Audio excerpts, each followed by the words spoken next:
La viuda cabalgaba y se congeló al ver el ranchero millonario cargando leña. El peso del silencio. El sol de la tarde no calentaba, quemaba. Caía sobre la espalda de Elena como un castigo divino, pero ella no se movía. Su caballo, un animal viejo y leal llamado Suspiro, avanzaba a paso lento por el sendero polvoriento, sintiendo la tristeza de su dueña en las riendas. Elena llevaba el luto como quien lleva una armadura de plomo. El vestido negro, el velo cubriendo su cabello canoso y esa sensación de asfixia en el pecho que no la abandonaba desde que enterró a Mateo hace 6 meses. No miraba el paisaje. No había nada que ver. El mundo había perdido sus colores el día que se quedó sola. Solo había polvo, tierra seca y el eco de las deudas que retumbaban en su cabeza más fuerte que los cascos del caballo. Iba rezando, no por un milagro, sino por fuerzas. «Solo un día más, Señor. Dame fuerzas para un día más», susurraba con los labios resecos. De repente, Suspiro se detuvo. Las orejas del animal se movieron hacia adelante, alertando a Elena. Ella levantó la vista, esperando ver algún coyote o quizás a algún vecino curioso. Pero lo que vio la dejó helada. Sus manos se tensaron sobre el cuero de las riendas hasta que los nudillos se pusieron blancos. Allí, a unos 50 metros, caminaba un hombre. Pero no era cualquier hombre. La silueta era inconfundible, aunque la postura no encajaba. Era don Julián, el patrón, el hombre dueño de la mitad del valle, aquel del que se decía que tenía tanto dinero que podría tapizar las calles del pueblo con billetes y aún le sobraría para comprar el cielo. Pero don Julián no iba en su camioneta blindada, no iba a caballo rodeado de guardaespaldas, iba a pie. Y no solo iba a pie, caminaba encorvado, casi doblado por el peso. Sobre su espalda cargaba un fardo enorme de leña, troncos gruesos y sucios, amarrados con una cuerda áspera que se le clavaba en el hombro. Elena parpadeó, incrédula. El hombre que firmaba cheques millonarios sin mirar, el hombre que todos temían por su mirada de hielo, estaba allí, sudando, con la camisa de lino fino manchada de tierra y resina, arrastrando los pies en el polvo como el más humilde de los peones. «¿Don Julián?». El susurro se le escapó a Elena antes de que pudiera contenerlo. Él se detuvo al escuchar el resoplido del caballo. Levantó la vista. No había vergüenza en sus ojos, y eso fue lo que más impactó a Elena. Esperaba verlo humillado, escondiéndose, o quizás furioso por haber sido descubierto en tal faena. Pero no. Julián la miró con una profundidad que le atravesó el velo negro. Tenía el rostro bañado en sudor, el sombrero ligeramente ladeado y una expresión de cansancio infinito, pero no cansancio físico. Era un cansancio del alma. Se quedaron así, suspendidos en el tiempo. La viuda arruinada y el millonario cargador. El viento levantó un remolino de tierra entre los dos. «Buenas tardes, doña Elena», dijo él. Su voz era ronca, seca. No soltó la leña. No hizo ademán de limpiarse el sudor. Elena sintió una mezcla de confusión y una extraña ira. ¿Era una broma? ¿Una apuesta de ricos? ¿Por qué un hombre que podía pagar a 100 hombres para que talaran el bosque entero estaba cargando leña bajo el sol abrasador? Le pareció un insulto a su propia pobreza. Ella trabajaba porque tenía que comer. Él parecía estar jugando a la miseria. «¿Se le averió el vehículo, don Julián?», preguntó ella, con un tono más afilado de lo que pretendía. El dolor la hacía defensiva. Julián acomodó la carga en su hombro. Hizo una mueca de dolor físico, real, palpable, pero no se quejó. «No, señora, el vehículo está bien». Entonces, Elena señaló la leña con la barbilla, sin entender. «¿Por qué hace el trabajo de una mula? Usted tiene gente para esto. Usted tiene gente para todo». Julián la miró fijamente. Sus ojos oscuros brillaron con una luz extraña, una mezcla de penitencia y determinación.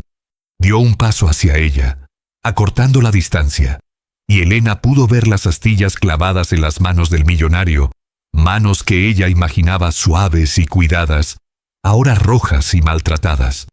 A veces, doña Elena, dijo Julián, y su voz bajó de tono, volviéndose íntima, casi un secreto. El peso que uno lleva por fuera ayuda a olvidar el peso que uno lleva por dentro. La leña pesa, sí, pero la conciencia pesa más. Y esa no hay peón que me la cargue. Elena sintió un escalofrío a pesar del calor. La respuesta la desarmó.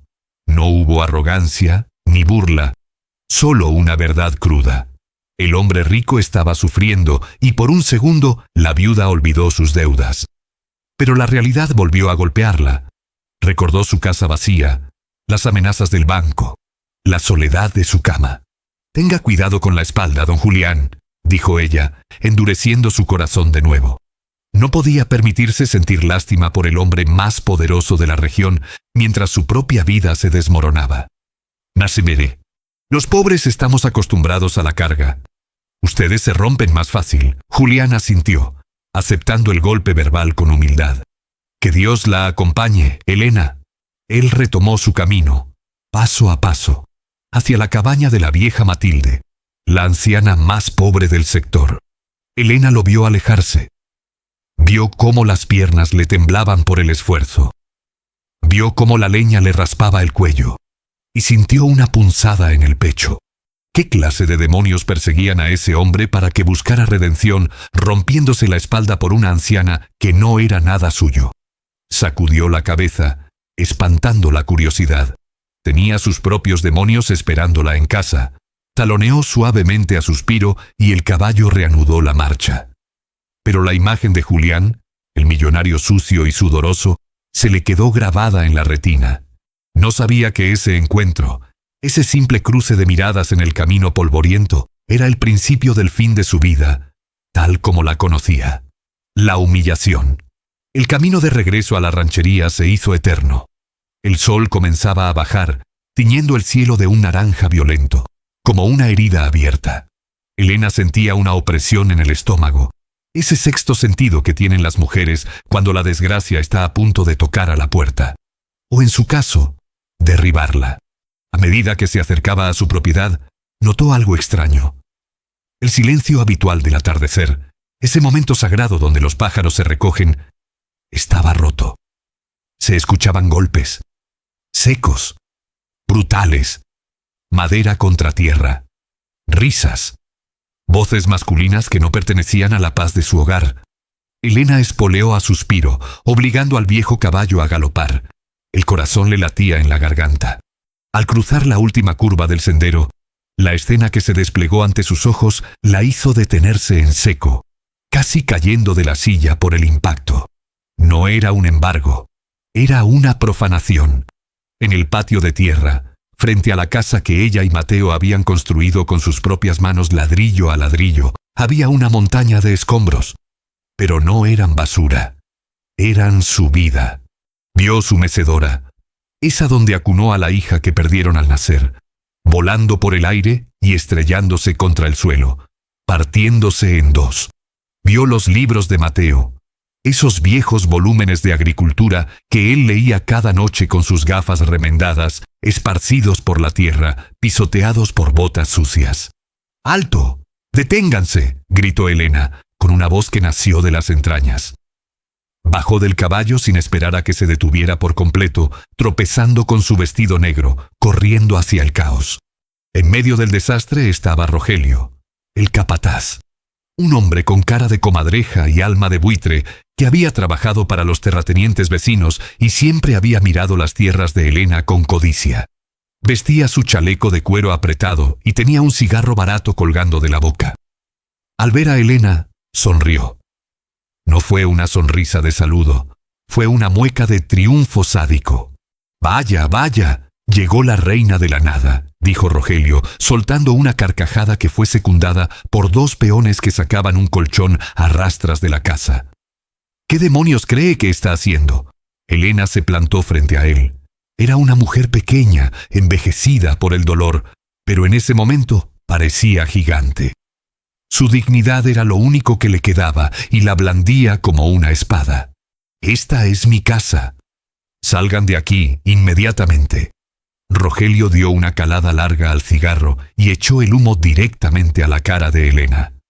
Ella tosió, pero no retrocedió. «Corrección, viuda. Esta era tu casa». Rogelio sacó un papel doblado del bolsillo trasero y lo agitó frente a ella como si espantara moscas. El plazo del banco venció a las 12 del mediodía. Son las 5 de la tarde. Según mis cálculos y los del juez, estás viviendo de prestado desde hace 5 horas. «¡Mentira!», gritó Elena, sintiendo que las piernas le fallaban. «Tengo hasta fin de mes. Hablé con el gerente. Me prometió». «Las promesas se las lleva el viento y el dinero compra la ley, Elena. Deberías saberlo», la interrumpió Rogelio con desprecio.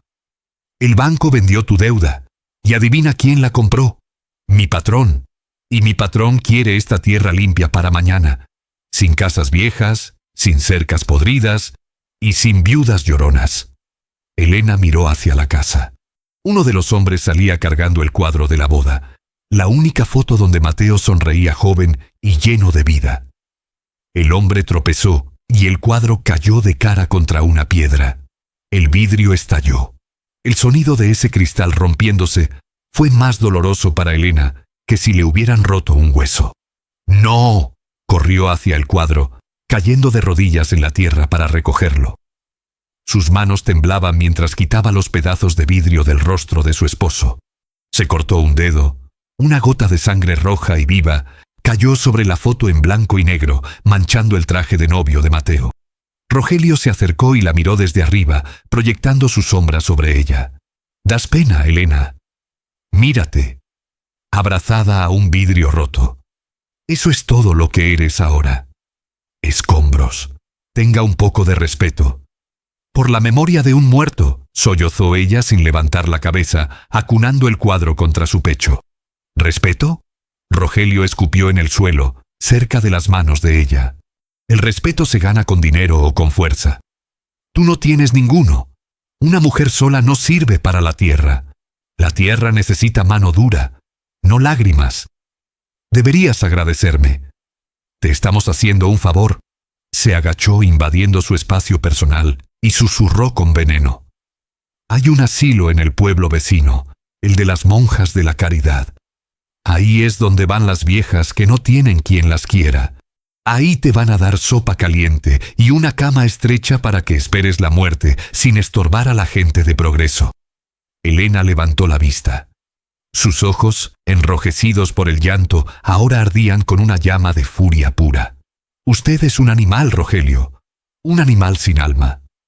«Y tú eres una indigente, Elena», respondió él poniéndose de pie y haciendo una señal a sus hombres. «Saquen todo. Si no cabe en la carreta, préndanle fuego. No quiero ni el olor de esta gente aquí para cuando anochezca». «No se atreva».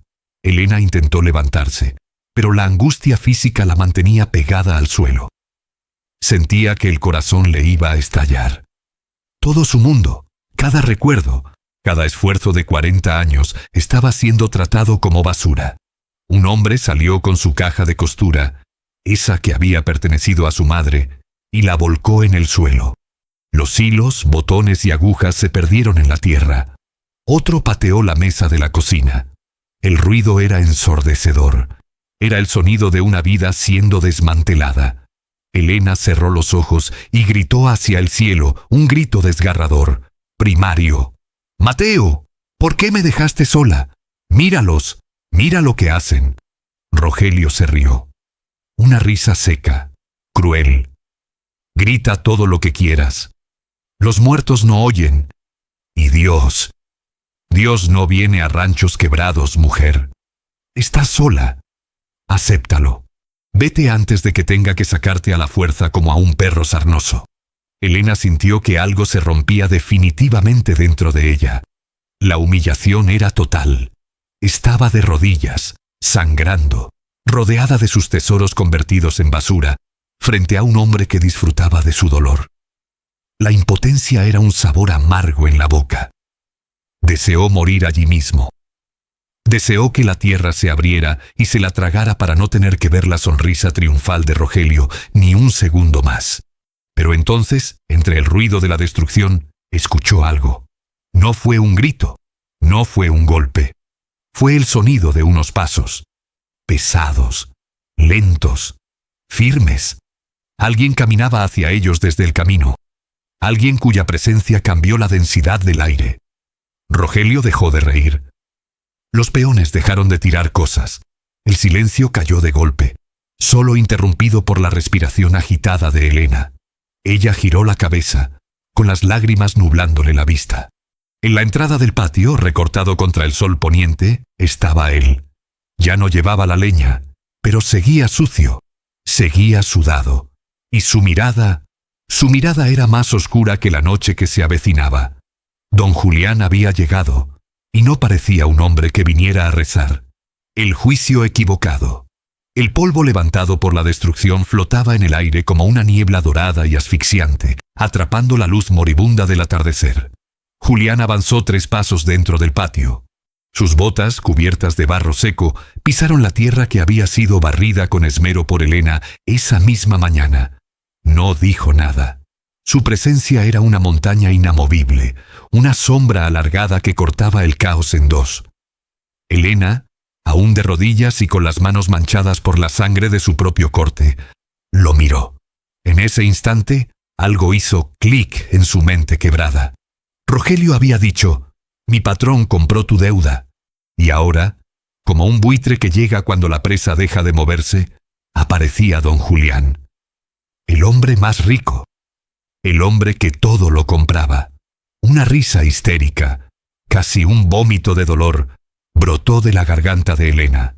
Se puso de pie tambaleándose, ignorando el mareo, ignorando a Rogelio, ignorando el mundo. Solo veía a Julián. ¿Así que era usted? La voz de Elena comenzó como un susurro tembloroso, pero rápidamente escaló hasta convertirse en un grito que rajó el silencio. «Mírenlo, el santo del pueblo, el hombre que carga leña para los pobres por la mañana y echa a las viudas a la calle por la tarde». Julián se detuvo. Su rostro permanecía impasible, una máscara de piedra tallada a golpes de cincel, pero sus ojos recorrieron la escena.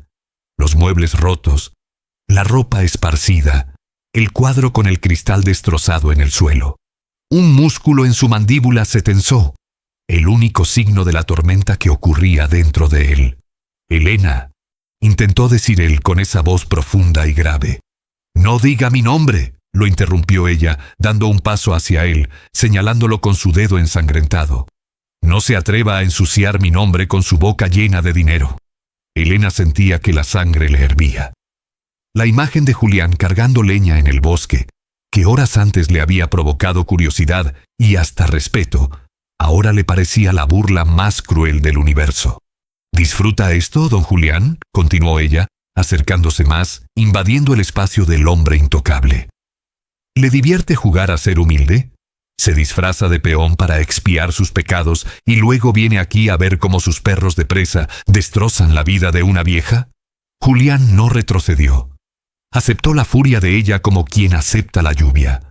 No había defensa en su postura, solo una aceptación dolorosa. «Usted no entiende», murmuró él bajando la vista hacia las manos heridas de ella. «Entiendo perfectamente», gritó Elena, y las lágrimas que brotaron esta vez no eran de tristeza, eran de rabia pura, ácida. «Entiendo que para usted esto es un juego. Mi casa, mi tierra, mis recuerdos son solo una línea más en su libro de contabilidad. Usted es peor que este animal», señaló a Rogelio sin mirarlo. «Él al menos admite que es una basura. Usted se esconde detrás de esa cara de sufrimiento y esos actos de caridad falsa. Hipócrita, fariseo». Cada palabra era una bofetada. Elena quería herirlo. Quería que él sintiera una fracción del desgarro que ella sentía al ver su vida convertida en escombros. «Mire esto». Elena se agachó bruscamente, tomó un puñado de tierra y se lo lanzó al pecho. El polvo manchó la camisa de lino y sudor de Julián. «Es tierra, solo tierra. ¿Tanta hambre tiene de tierra que necesita quitarme la mía? ¿No le basta con medio valle? ¿Necesita también el rincón donde murió mi esposo?» Julián cerró los ojos un momento al recibir el impacto de la tierra. Respiró hondo. El olor a destrucción, a madera vieja partida, llenaba sus pulmones. Nadie debería pasar por esto, dijo él abriendo los ojos. Su voz sonó extrañamente suave, desconectada de la violencia del momento. Ahorrese la lástima, escupió Elena. Su lástima es tan falsa como su pobreza. Si tiene un gramo de honor, máteme aquí mismo. ¿Por qué no voy a salir de esta tierra caminando? Me tendrán que sacar muerta. ¿Me oye? Muerta. Elena estaba al límite de sus fuerzas. El mundo le daba vueltas. El hombre frente a ella, con su suciedad de trabajador y su poder de rey, representaba todo lo que estaba mal en el mundo. La injusticia divina hecha carne. Ella, que había rezado, trabajado y amado, lo perdía todo. Él, que tenía todo, venía a quitarle lo poco que le quedaba. Se dejó caer de rodillas nuevamente, tapándose la cara con las manos manchadas de sangre y tierra, sollozando con un sonido gutural que partía el alma.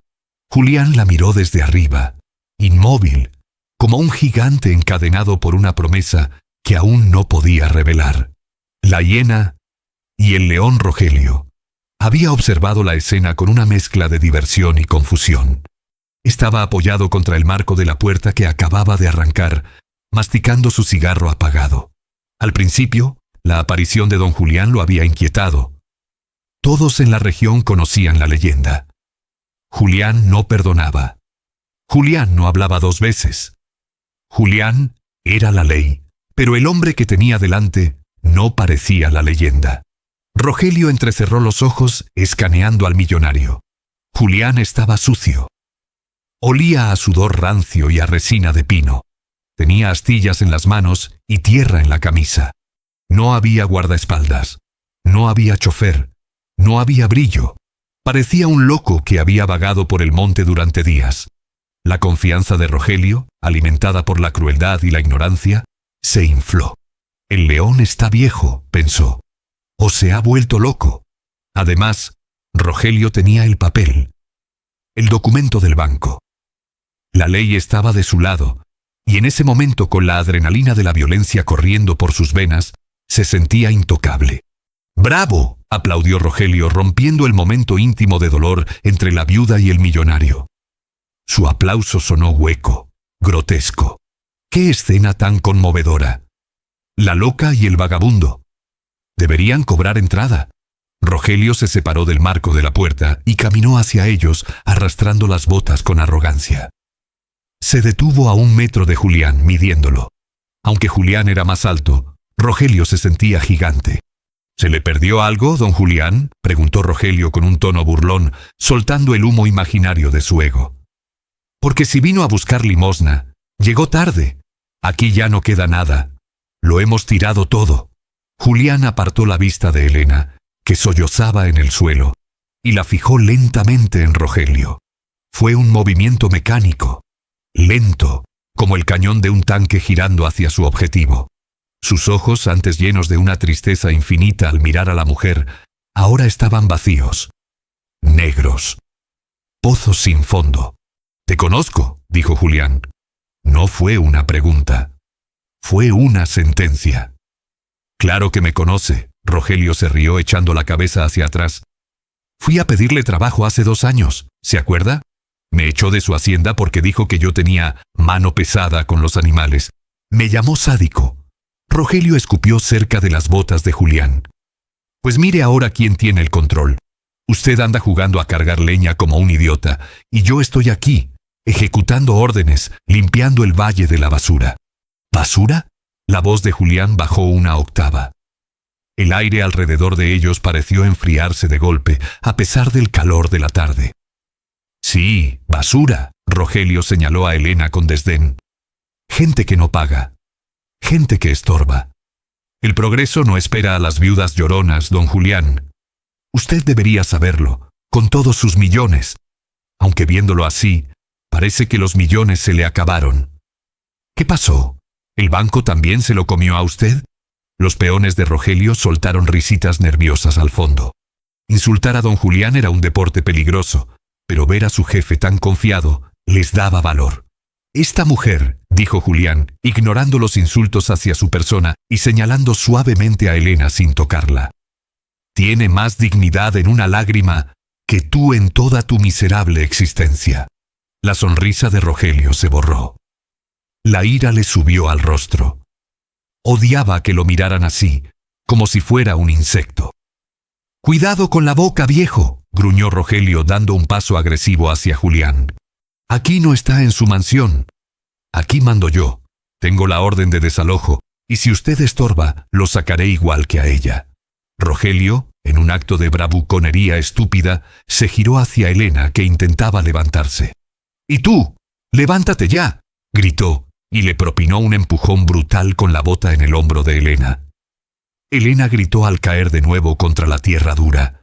El sonido de su cuerpo golpeando el suelo fue seco. El tiempo se detuvo. Fue solo un segundo, pero duró una eternidad. El empujón a la mujer indefensa fue el detonante. La quietud de Julián desapareció. La leña que cargaba en su conciencia cayó. Ya no era el hombre penitente. Julián no gritó. No hizo aspavientos.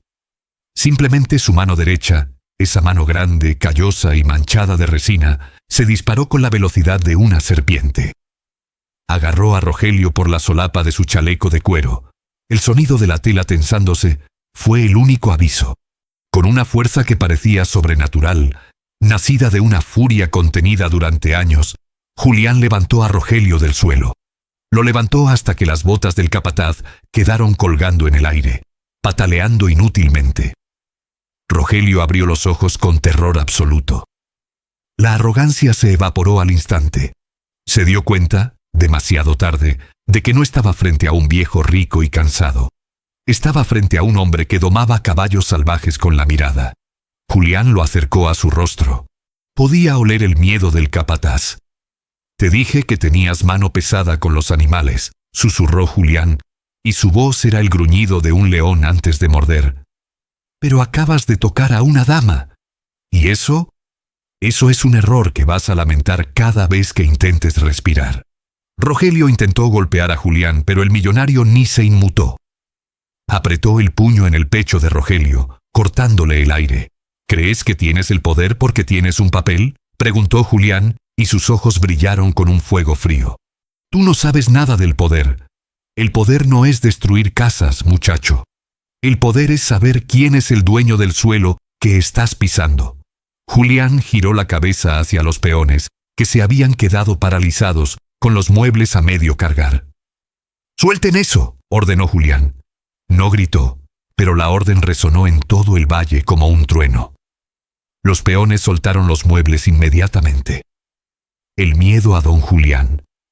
El verdadero don Julián había regresado en un instante. Rogelio, asfixiado y con la cara roja, balbuceó: El banco. Mi patrón». Julián sonrió. Una sonrisa triste y aterradora. «Tu patrón está aquí, imbécil, pero tú estás demasiado ciego para verlo». Julián lo lanzó hacia atrás con desprecio. Rogelio voló un par de metros y cayó sobre la pila de escombros que él mismo había creado, aterrizando dolorosamente sobre los restos de la mecedora de Elena. Elena, desde el suelo, miraba la escena con la boca entreabierta, olvidando por un momento su dolor. El hombre sucio se había transformado. La postura encorvada había desaparecido. Ahora estaba erguido, inmenso, protector. Y aunque ella aún creía que él era el enemigo, no podía negar lo que sus ojos veían. Julián acababa de defenderla como nadie lo había hecho jamás.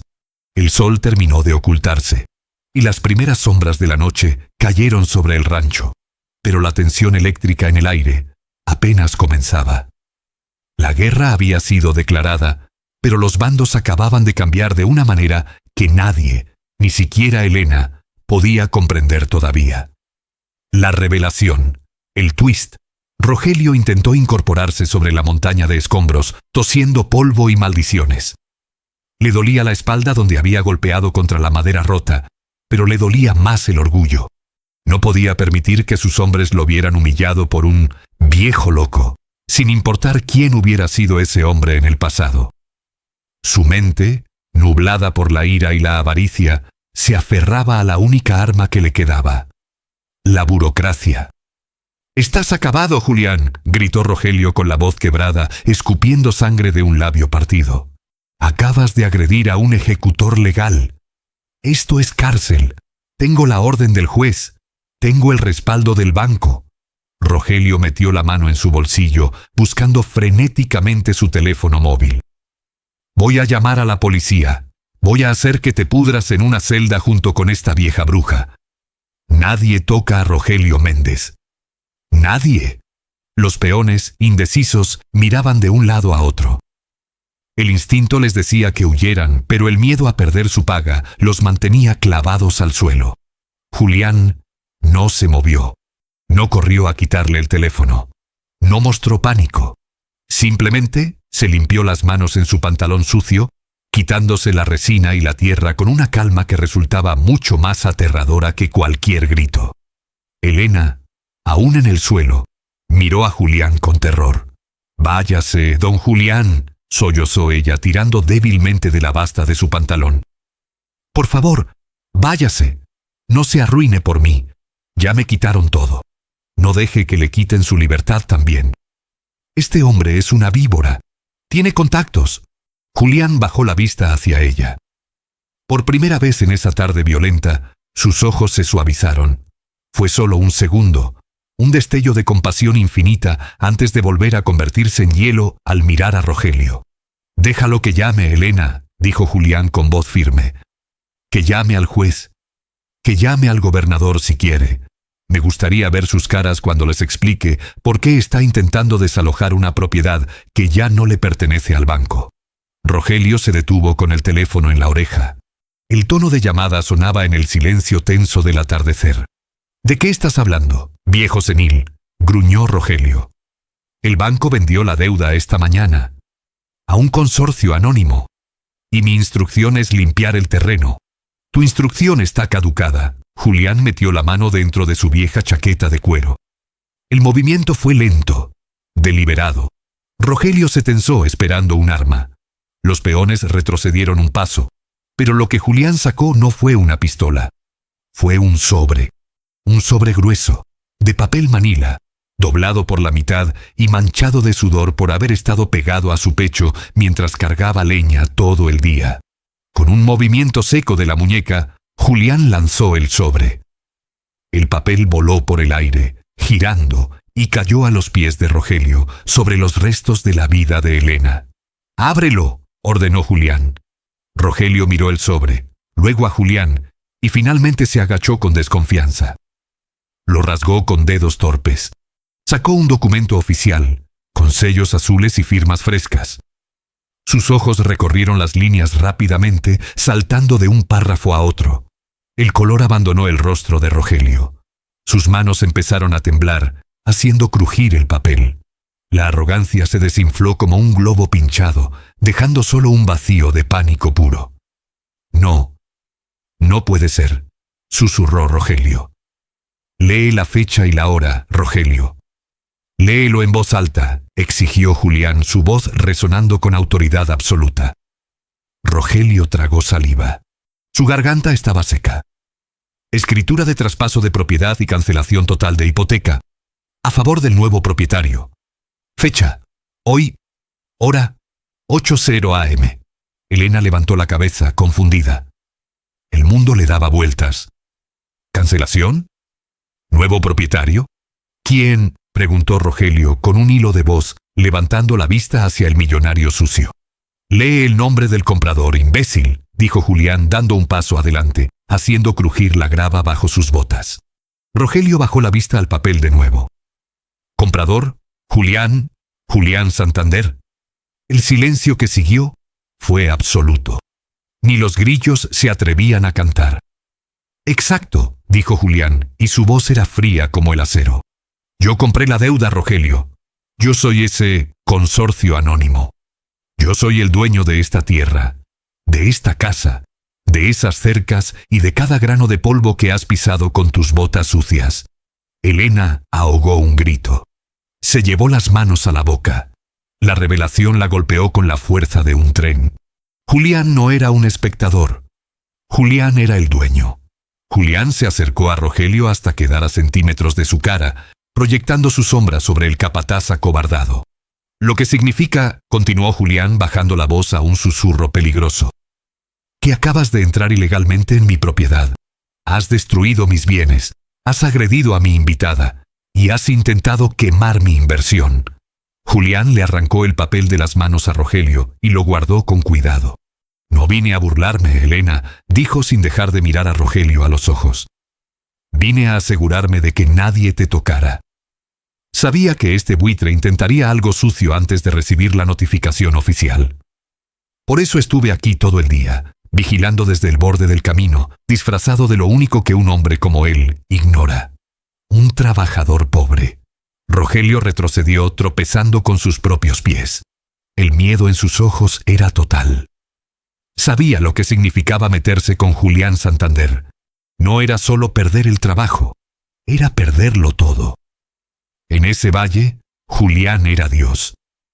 Y Rogelio acababa de escupirle a Dios en la cara. El cambio de dinámica. La atmósfera en el patio cambió radicalmente. La energía violenta y expansiva de Rogelio se evaporó, reemplazada por una tensión densa, eléctrica, centrada en la figura imponente de Julián. Elena seguía en el suelo, pero su estado de shock estaba mutando. La gratitud chocaba violentamente con su orgullo herido. Su mente no lograba procesar la imagen.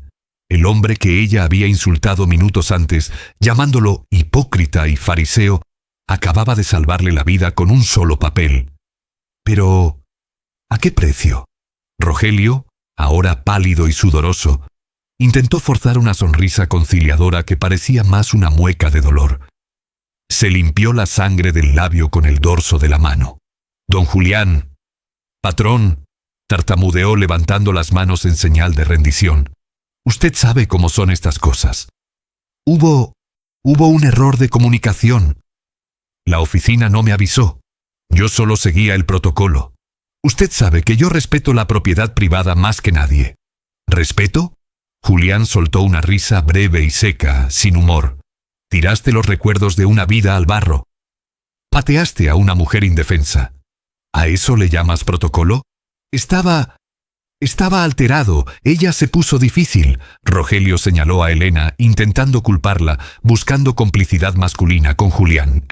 Usted sabe cómo se ponen estas mujeres viejas cuando no entienden de negocios. Yo solo intentaba acelerar el proceso para usted, señor. Para dejarle la tierra limpia. Fue la peor cosa que pudo decir. Los ojos de Julián se oscurecieron. La calma de su postura se rompió por un segundo, revelando la furia volcánica que bullía debajo. No vuelvas a hablar de ella, dijo Julián, señalando a Rogelio con un dedo índice que parecía una sentencia de muerte. Y no vuelvas a usar mi nombre para justificar tu crueldad. Tú no trabajas para mí. Nunca has trabajado para mí.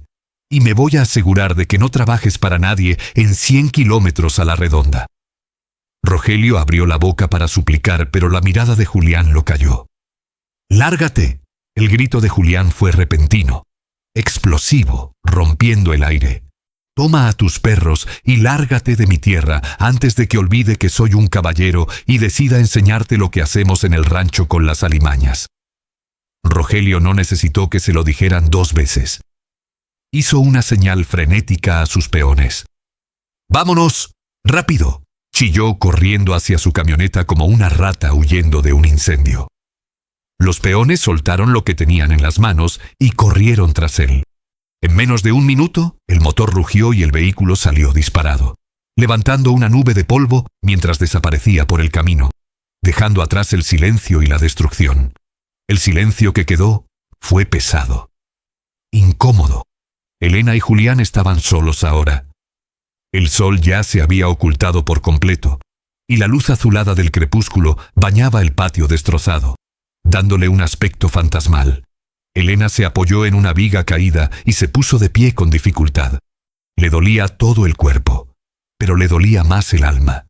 Se sacudió la tierra del vestido negro con movimientos bruscos, nerviosos. No miró a Julián. No podía.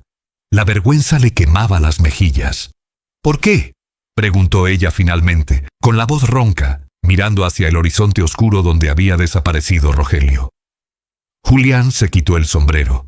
El gesto reveló su cabello gris, revuelto y sudado.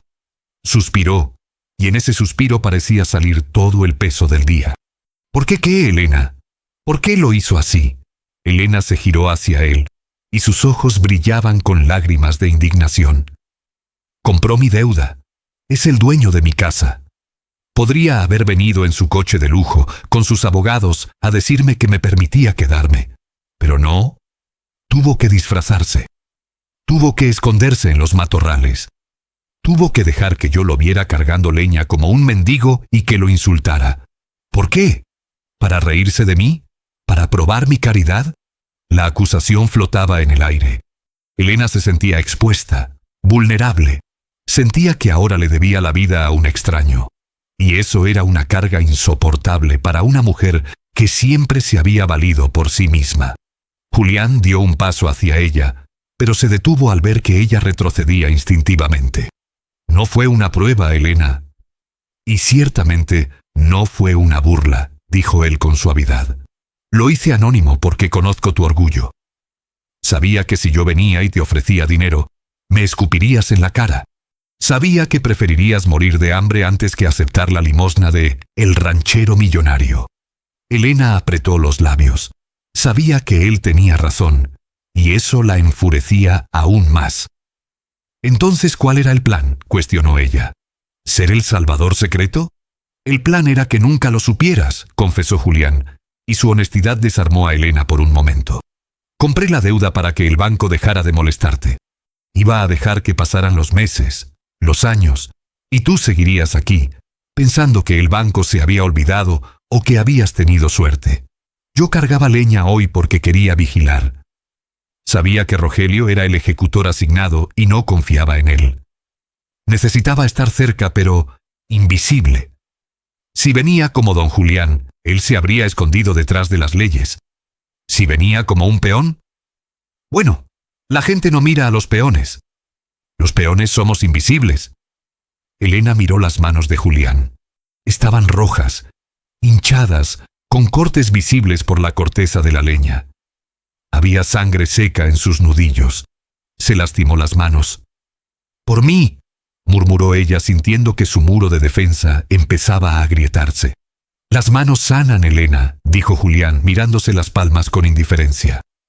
«La dignidad, una vez que te la quitan, es más difícil de recuperar. Yo no quería quitarte la tuya, haciéndote sentir que vivías de caridad. Pero ahora es mía», dijo Julián corrigiéndose rápidamente. «Es decir, legalmente es mía, pero moralmente sigue siendo tuya. No pretendo cobrarte renta. No pretendo echarte. Yo no puedo pagarle», dijo Elena, irguiéndose, recuperando su postura rígida. «No tengo dinero, don Julián. Y no voy a vivir aquí de gratis. No soy una mantenida. Si esta casa es suya, yo me iré mañana mismo. Buscaré a dónde ir». El conflicto había cambiado. Ya no era sobre la tierra, era sobre el honor. Elena prefería la indigencia a la dependencia. Julián la miró con frustración, pero también con una profunda admiración. Esa terquedad era exactamente lo que él respetaba. «No te vas a ir», dijo él firmemente. «¿Ah, no? ¿Y quién me va a obligar? ¿Usted?», desafió ella. «No». «¿Tu conciencia?», respondió Julián. Dio un paso más cerca, entrando en el círculo de luz tenue que quedaba. «Porque no lo hice por caridad, Elena. Lo hice para pagar una deuda. Una deuda que tengo con esta casa desde hace 30 años. Y hasta que yo no sienta que esa deuda está saldada, tú no tienes derecho a irte». Elena frunció el ceño, confundida. «¿Deuda? ¿De qué habla? Mi esposo y yo nunca le prestamos nada. Apenas cruzamos palabra con usted en la vida». «Tú no», dijo Julián, y su voz se quebró ligeramente por primera vez. «Pero Mateo sí». La mención del nombre de su difunto esposo hizo que Elena se congelara. «¿Mateo? Hay cosas que no sabes, Elena. Cosas que pasan en los caminos cuando nadie mira». Julián señaló el sendero oscuro por donde había llegado. «Hoy cargué leña para vigilarte, sí. Pero hace muchos años yo cargué una pena mucho más grande por este mismo camino. Y fue aquí, en esta puerta que ese animal acaba de romper, donde encontré la única mano amiga en un mundo de lobos. Julián la miró fijamente, y Elena vio en sus ojos oscuros el reflejo de una historia antigua y dolorosa. Si te vas ahora, Elena, me dejas en deuda con un muerto. Y yo no dejo deudas sin pagar.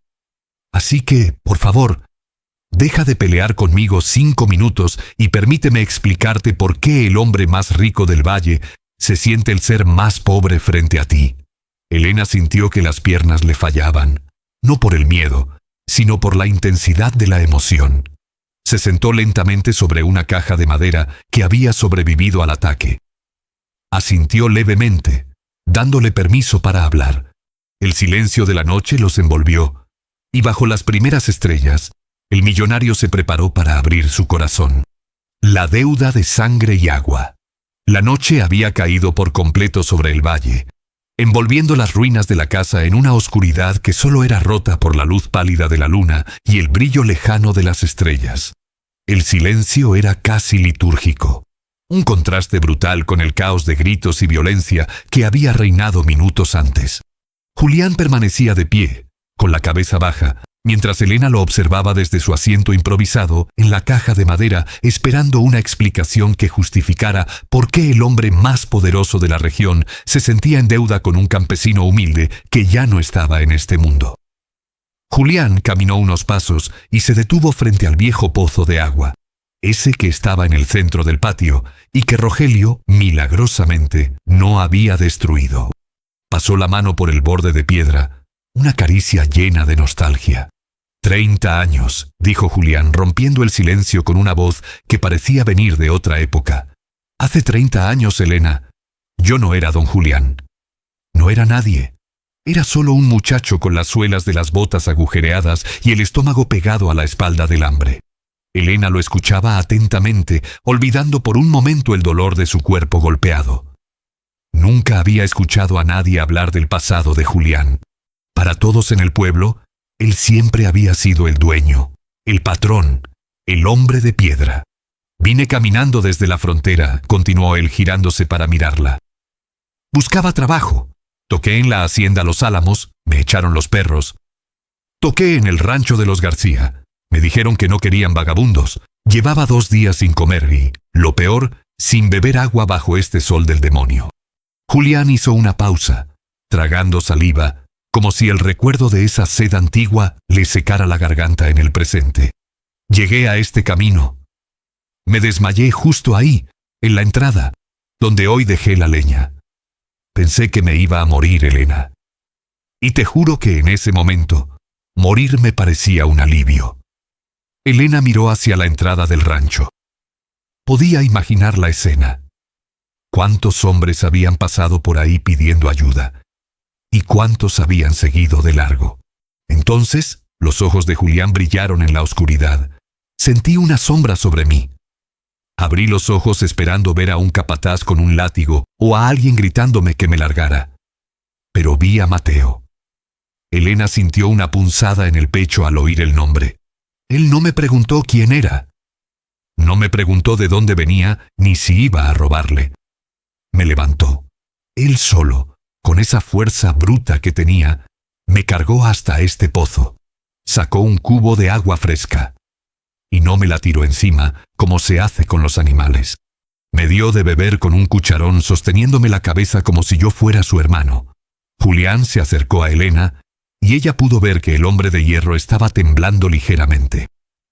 Cuando terminé de beber le dije, «No tengo con qué pagarle, señor». Y él se rió.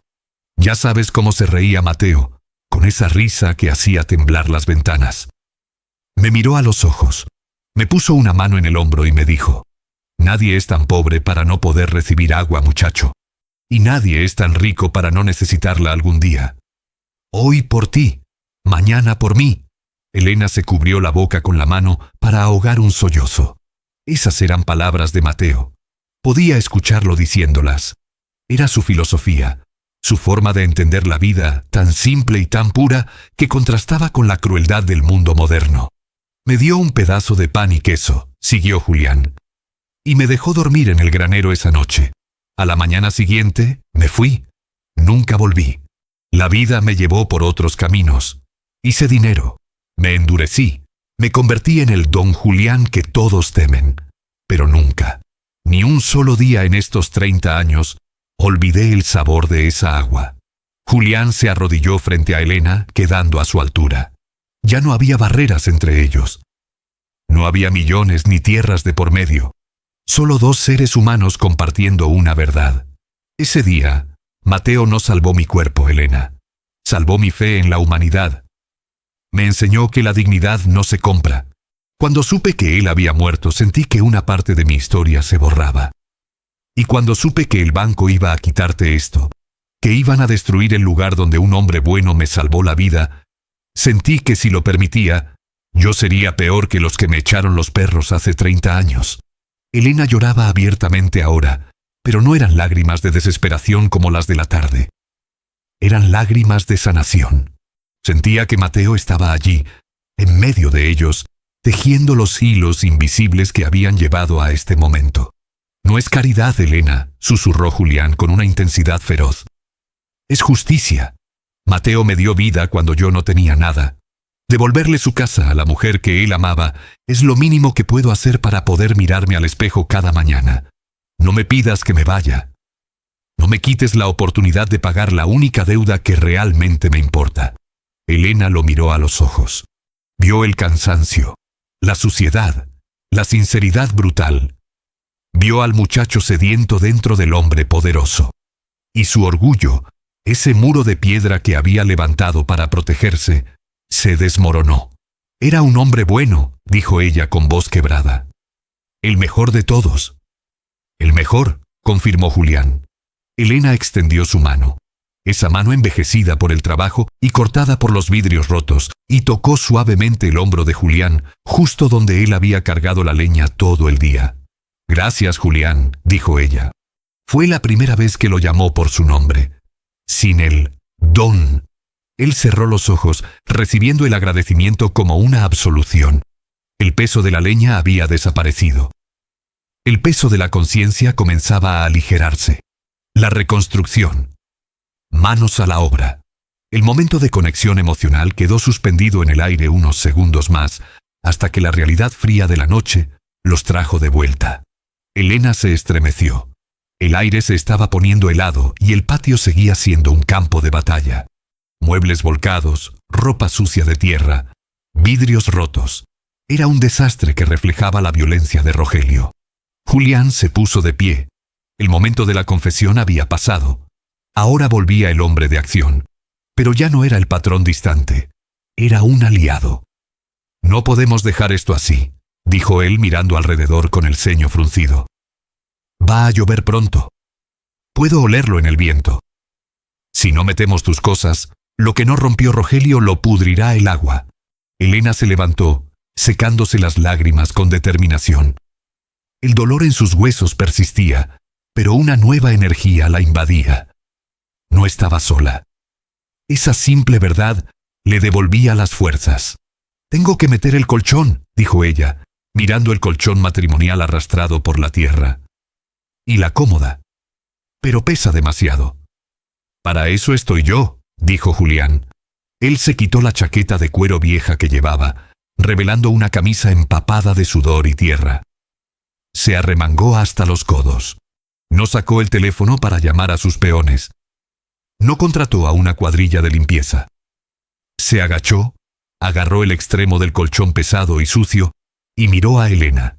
¿A la de 3? Preguntó. Elena asintió tomando el otro extremo. 1, 2, 3, levantaron el colchón juntos. Pesaba como un muerto, pero lo movieron.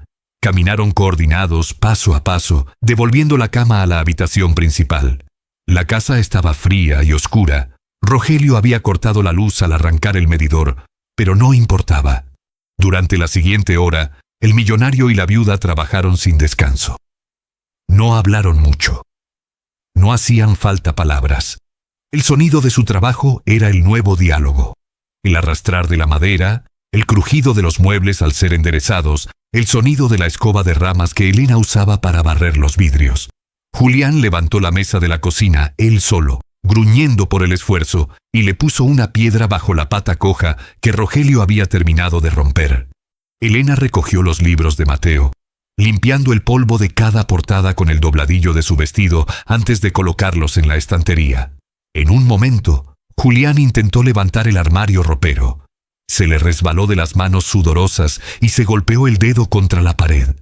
Soltó una maldición por lo bajo y se chupó el dedo herido.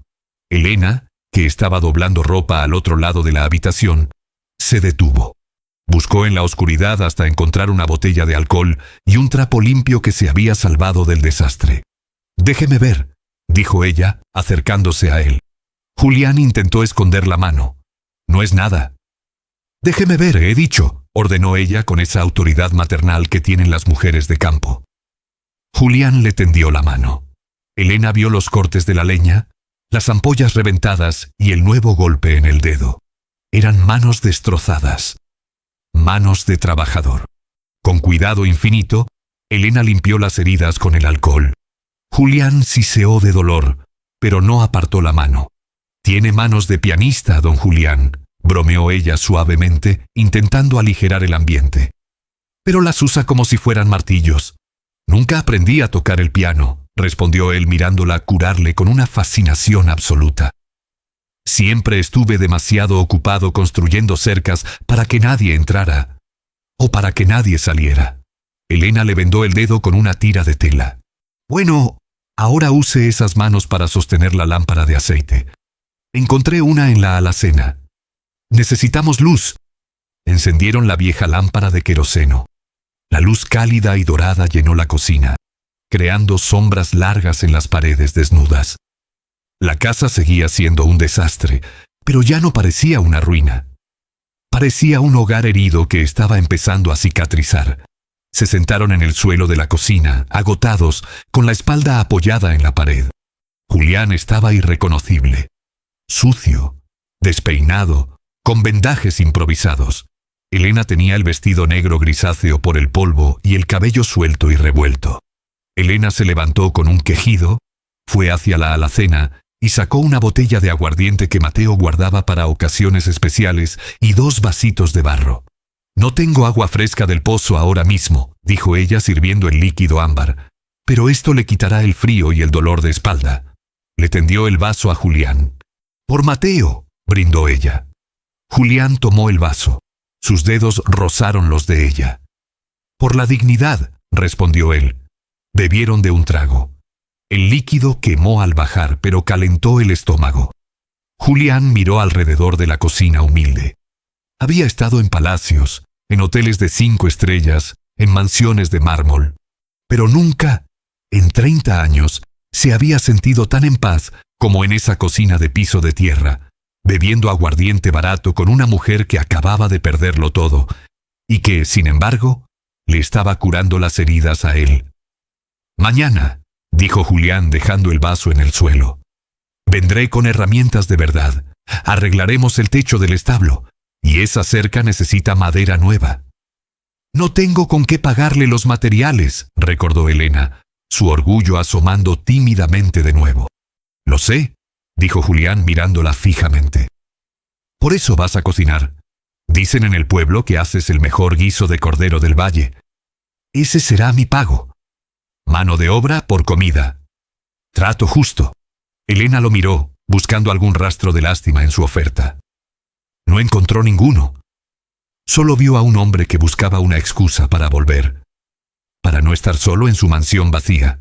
«Es un trato», dijo ella, y una pequeña sonrisa, la primera en meses, asomó en sus labios. «Pero si se queja de la sal, lo echo a escobazos, don Julián». Trato hecho.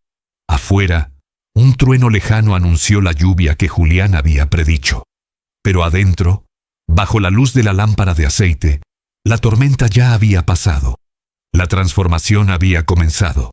El millonario había bajado al barro para encontrar su alma, y la viuda había encontrado en el barro la fuerza para levantarse.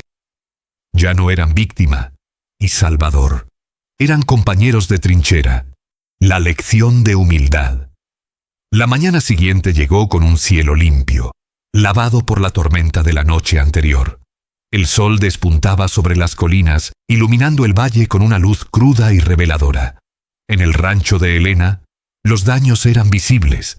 La cerca perimetral caída en varios tramos, el establo con el techo dañado y el patio aún con cicatrices de la batalla.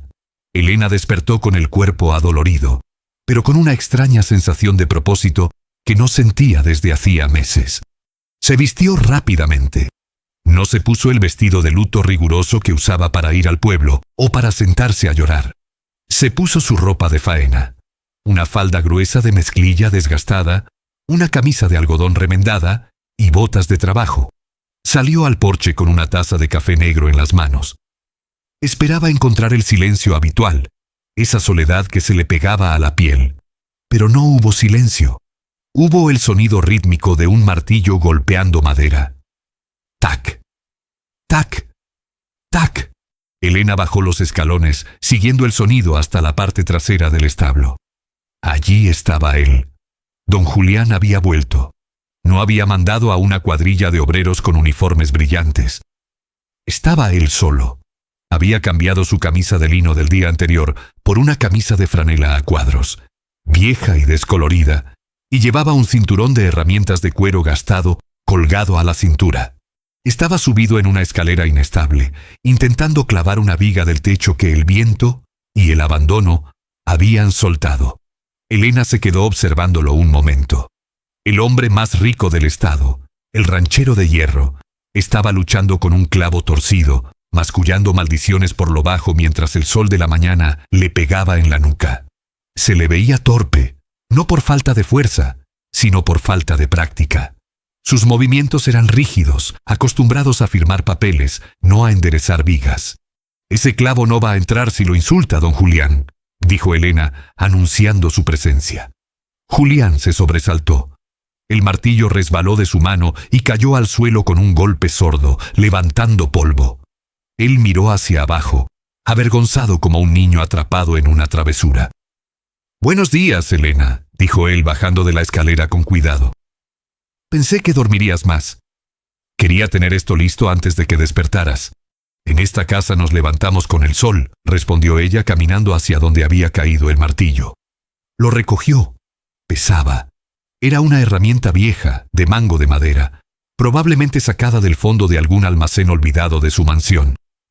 «Traje madera nueva», dijo Julián señalando una pila de tablas en su camioneta que estaba estacionada lejos, casi escondida. «Y clavos.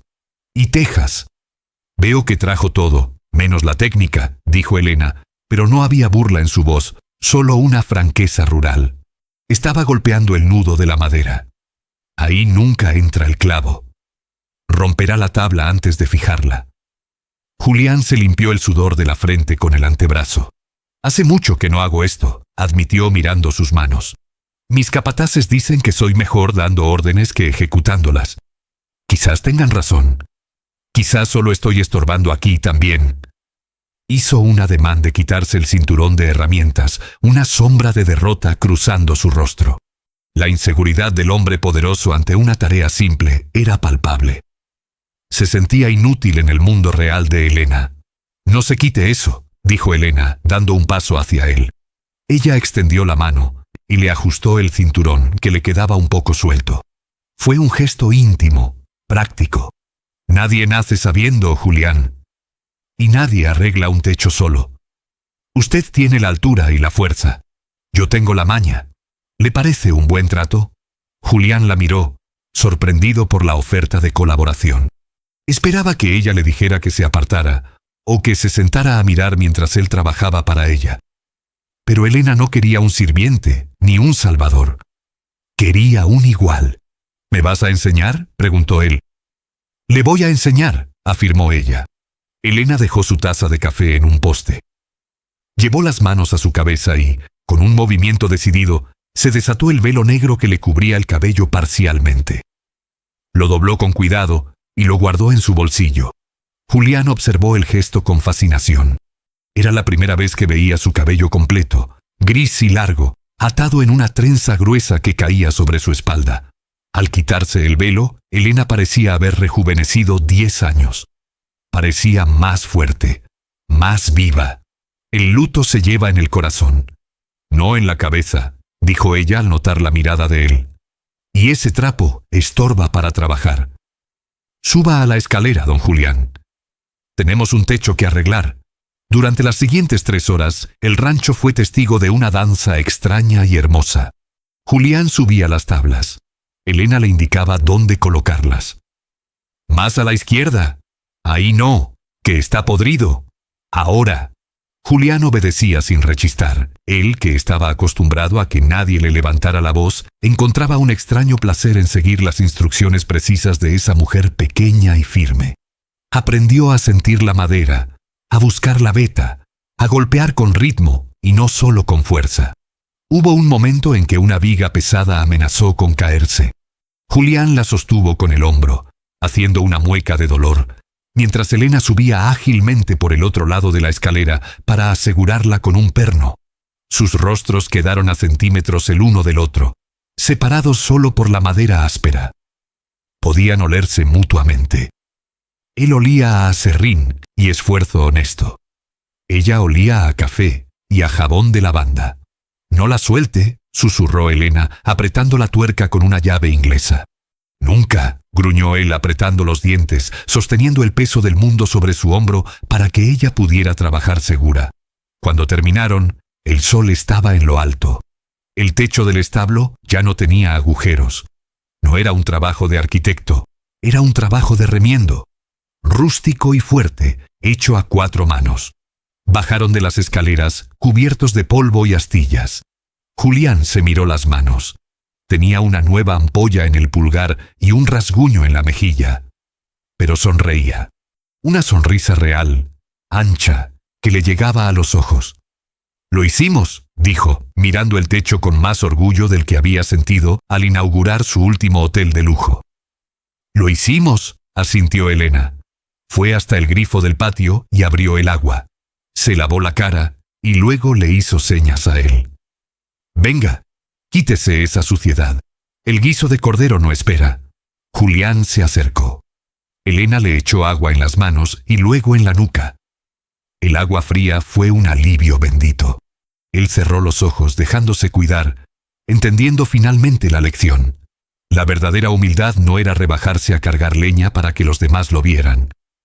La verdadera humildad era dejarse ayudar, dejarse guiar y aceptar que, sin la mano del otro, hasta el hombre más fuerte es incapaz de sostener su propio techo.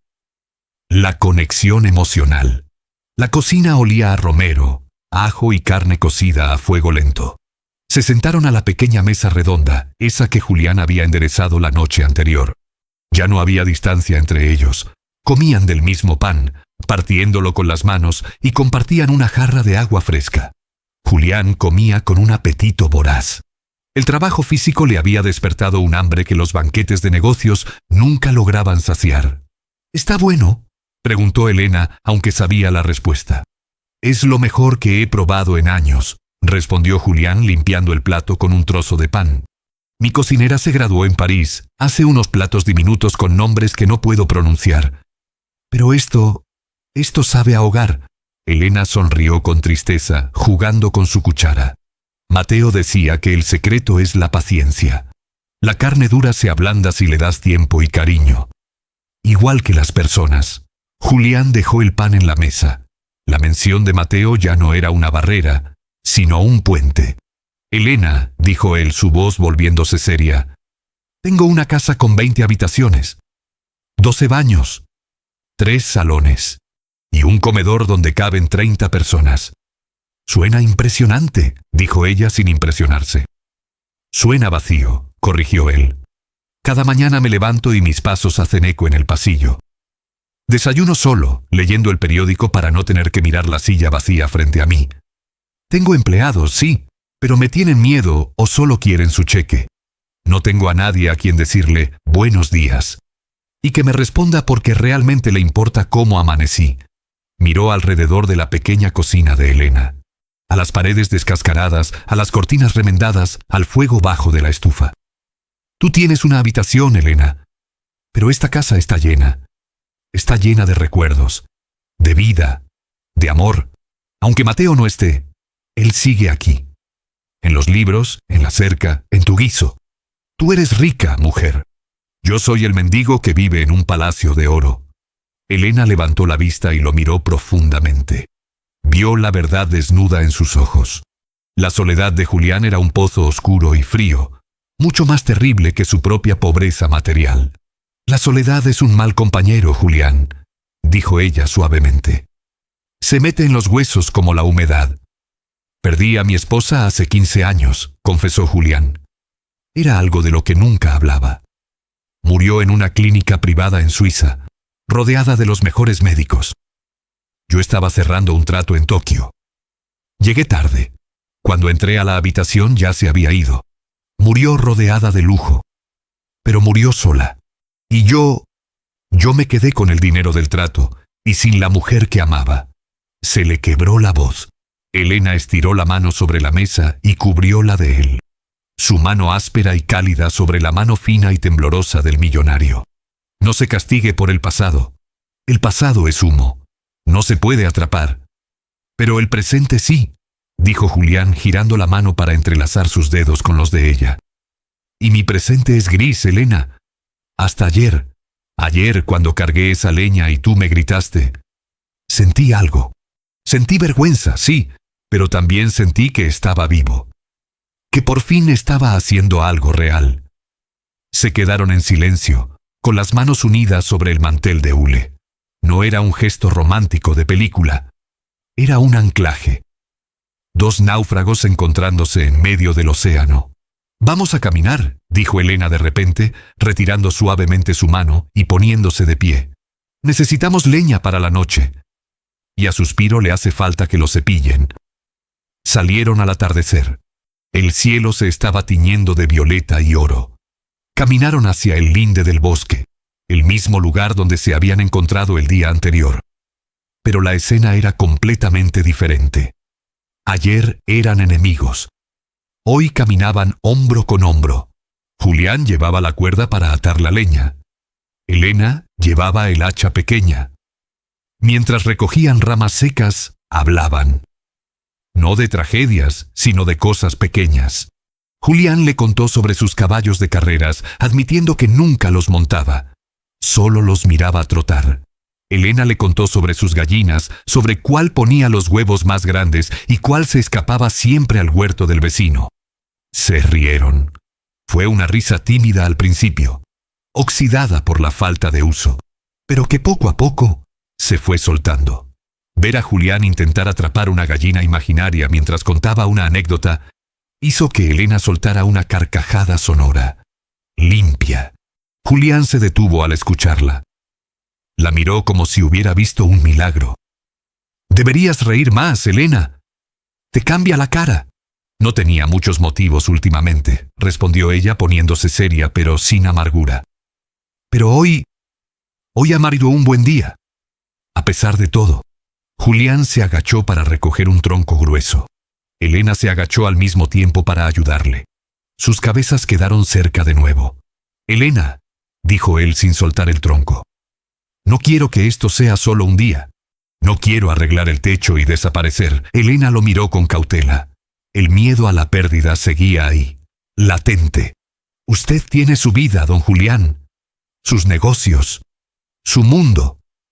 Esto», señaló el campo, «es solo un pasatiempo para usted. Mañana se aburrirá de jugar al granjero y volverá a su aire acondicionado. No es un juego». Julián soltó el tronco y se irguió, mirándola con una intensidad que le robó el aliento a Elena.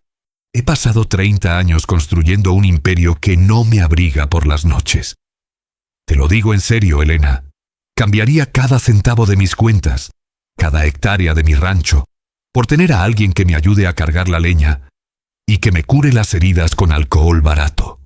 Elena sintió que el corazón se le aceleraba. No eran palabras de seducción barata, eran palabras de un hombre desesperado por encontrar un sentido a su existencia. «Tenga cuidado con lo que desea, Julián», advirtió ella con voz temblorosa. «La vida de campo es dura. Aquí no hay descansos. Y yo soy una mujer vieja y cansada. No tengo nada que ofrecerle más que trabajo y sinceridad». Eso es todo lo que quiero, dijo él. Dio un paso hacia ella. La luz dorada del atardecer iluminaba sus rostros. No la besó. No era el momento. Pero levantó la mano y, con una delicadeza infinita, le retiró una brizna de paja que se le había quedado en el cabello. «Déjame volver mañana», pidió él. «A terminar la cerca, a limpiar el pozo, a lo que sea. Solo déjame volver». Elena miró hacia su casa. Esa casa que ayer era una ruina, y hoy, gracias a él, volvía a ser un refugio. Miró a este hombre que tenía el poder de comprar el mundo, pero que le estaba mendigando permiso para compartir su tiempo. «La cerca necesita mucho trabajo», dijo ella finalmente, con una media sonrisa. «Y el pozo tiene lodo en el fondo. Va a ensuciarse mucho más que hoy». «No me importa el barro», sonrió Julián sintiendo que le volvía el alma al cuerpo. «El barro se quita». «Entonces venga», concluyó Elena, recogiendo su hacha. «Pero venga temprano. El café se sirve a las 6, y si llega tarde, se lo toma frío». Regresaron caminando hacia la casa, cargando la leña entre los dos. El peso se repartía, y por lo tanto, pesaba la mitad. La conexión estaba hecha. No era una pasión adolescente, era una alianza de almas forjada en el dolor y la esperanza. Pero mientras caminaban, ninguno de los dos vio la sombra que se movía entre los árboles, al borde del camino. Un par de ojos inyectados en sangre los observaban con odio. Rogelio no se había ido del todo, y la botella de gasolina que apretaba en su mano prometía que la paz de esa noche sería efímera. El fuego que calentaba el hogar de Elena estaba a punto de convertirse en un infierno. El infierno en la tierra. La noche había caído pesada y silenciosa sobre el valle, una manta oscura que parecía proteger el sueño de los justos. Elena dormía en su habitación, en la cama recién armada, con un cansancio profundo pero reparador. Por primera vez en meses no soñaba con deudas ni con soledad. Soñaba con el olor a madera cortada y con unas manos fuertes que sostenían su techo. Afuera, sin embargo, la oscuridad no traía paz, sino veneno. Rogelio se movía entre las sombras del establo con la agilidad de una alimaña. El alcohol que había consumido no le había quitado el equilibrio, solo le había quitado la conciencia. En su mano derecha, un bidón de gasolina se balanceaba rítmicamente. El líquido ámbar chapoteaba contra las paredes de plástico. Un sonido obsceno en la quietud de la noche. «Trato justo», masculló Rogelio imitando con burla la voz de Julián. «Te voy a enseñar lo que es justo, viejo desgraciado. Si esa tierra no es para mí, no será para nadie». Llegó a la pared trasera del granero, justo donde Julián y Elena habían reparado las tablas esa misma mañana. Rogelio acarició la madera nueva con desprecio. «¡Qué tierno!», susurró con una sonrisa torcida. «Le arreglaste la casita a la novia. Vamos a ver cuánto dura tu obra maestra contra el fuego». Destapó el bidón. El olor acre y penetrante de la gasolina inundó el aire, matando el aroma a pino y tierra mojada. Rogelio roció el combustible con saña. Bañó las paredes del granero, salpicó la paja seca almacenada cerca de la puerta y dejó un rastro húmedo y letal que conectaba el establo con la parte trasera de la casa principal, justo debajo de la ventana de la cocina. Sacó una caja de cerillas del bolsillo. Sus manos temblaban, no de miedo, sino de una excitación enfermiza. Raspar la cerilla fue el sonido más fuerte del mundo en ese instante. La pequeña llama bailó en la oscuridad, reflejándose en sus ojos inyectados en sangre. «Buenas noches, Cenicienta», dijo, y dejó caer la cerilla. El mundo estalló. No fue un fuego lento, fue una explosión de luz y calor. La gasolina prendió con un rugido, una bestia hambrienta que despertó de golpe. Las llamas treparon por la madera seca del granero en cuestión de segundos, convirtiendo la estructura en una antorcha gigante que desafiaba al cielo negro. Dentro del establo, suspiro, el viejo caballo relinchó con terror absoluto. El sonido fue agudo, desgarrador. Elena abrió los ojos de golpe. El relincho de su caballo le atravesó el corazón antes de que su cerebro procesara el olor a humo que ya se filtraba por las rendijas de su ventana. Se sentó en la cama, con el corazón martilleando contra sus costillas. Una luz naranja, antinatural y parpadeante, bailaba sobre las paredes de su cuarto. ¡Fuego!, gritó saltando de la cama descalza. No pensó en sus zapatos. No pensó en su dinero, ni en los papeles de la casa. Solo pensó en Suspiro. Corrió hacia la cocina. El humo ya era denso allí. Una nube gris que picaba en la garganta y hacía llorar los ojos. Al abrir la puerta trasera, el calor la golpeó como un puñetazo físico, obligándola a retroceder. El patio era un infierno. Las llamas se alzaban 3-4 metros hacia el cielo, devorando el granero. El calor era tan intenso que la piel de la cara le ardía a 10 metros de distancia. ¡Suspiro!, gritó Elena, cubriéndose la boca con el camisón.